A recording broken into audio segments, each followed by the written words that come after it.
Okay, so let's just dive right in. You know that feeling, right? You're setting up a home theater, you're almost done, and then the HDMI cable is like 5 feet too short. Oh, yeah. It's the worst. But in the professional world, that's not even the real problem. The problem is physics. Exactly. Copper wire has this hard limit. You get to what, maybe 50 feet? 50 feet if you're lucky.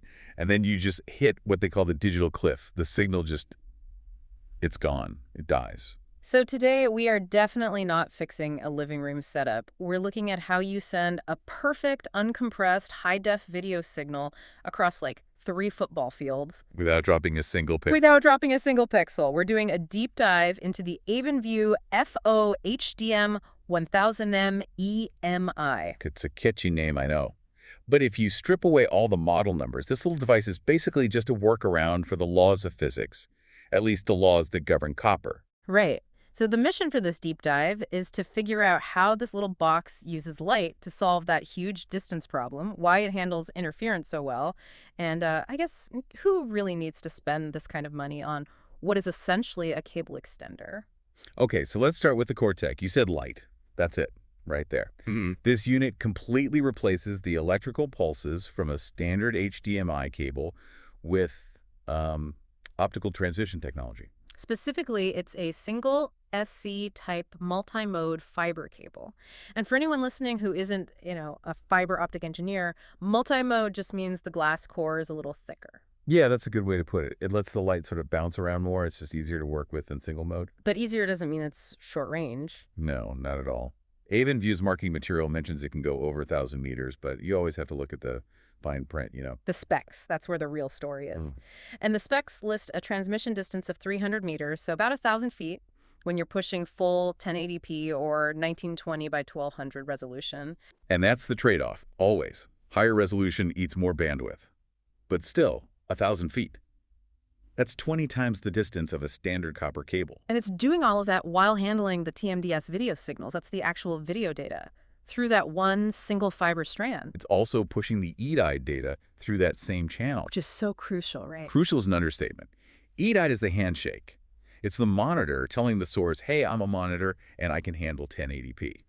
If that handshake fails, which happens all the time with cheap extenders, you just get a black screen. So this preserves that conversation perfectly over that massive gap. Perfectly. Okay, I want to pivot to those letters in the model name, the EMI part. Usually that stuff is just like throwaway marketing. Not here.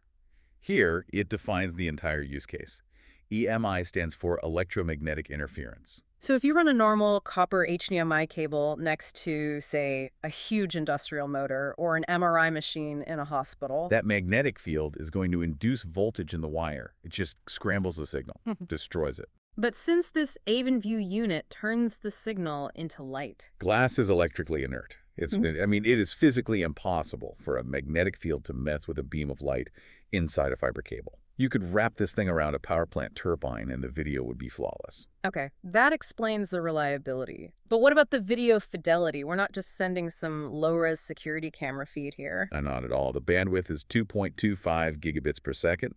It supports 12-bit deep color. So if you're a radiologist looking at a complex X-ray, you're not getting any color banding, no artifacts. The image is pure. And HDCP compliant. Yep, fully HDCP compliant via the DDC channel. So you can legally send protected content, like from a Blu-ray player, without the system just blocking you. I was actually really surprised by the physical size of it. The source material calls it a small package, and for something that does all this heavy lifting, it really is. It's tiny. It's about 10.7 inches long, but only half an inch thick. The whole point is for it to be invisible. You tuck it inside a wall, you slip it into the chassis of a bigger machine. And it comes with a transmitter and a receiver. Right. And it has an automatic power switch, which is neat, but you can also use an external power supply if your specific setup needs that stability. Okay, let's get to the elephant in the room, the price.